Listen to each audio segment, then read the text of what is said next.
And so I looked to my left. I remember sitting on my couch, and on the table next to me, the end table, was the copy of the Quran.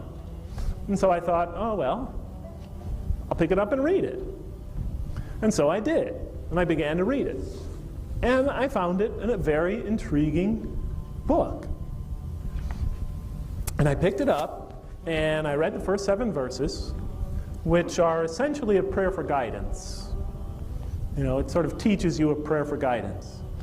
In the name of God, the most merciful, compassionate, creator of, ruler of all worlds, master of the day of judgment. To you alone we pray, and you alone we seek. Show us the straight path, etc., etc. You know, I thought, oh, prayer, fitting way to begin a book. And then I turned to the next surah, or I'll use chapter. I'll call it chapter for now. I turned to the next chapter of the Quran, and then it begins, and it says, that is the book. It begins Aleph, Lam, Mim. Let me skip that right now. There are 3 Arabic symbols, letters. Aleph, Lam, Mim. That is the book, wherein no doubt is guidance.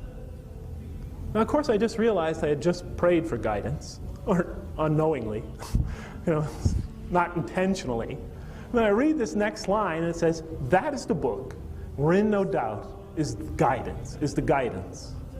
And I'm looking at the book, and I'm thinking to myself, you know, you mean this is the answer to this prayer I just said? And I look at what it says in front of me, and it says, that is the book.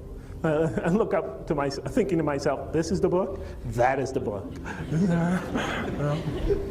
And it startled me, you know, because from that point on, the entire Quran addresses the reader as if it's God addressing the person reading the book, speaking to him directly. I thought, what an ingenious author this is.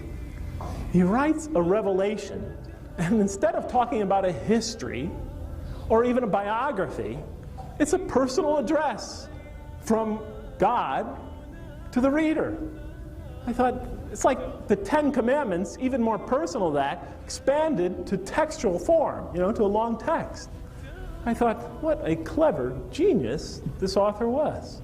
You know, it's supposed to be a revelation from God. You read it, it's God talking to the reader.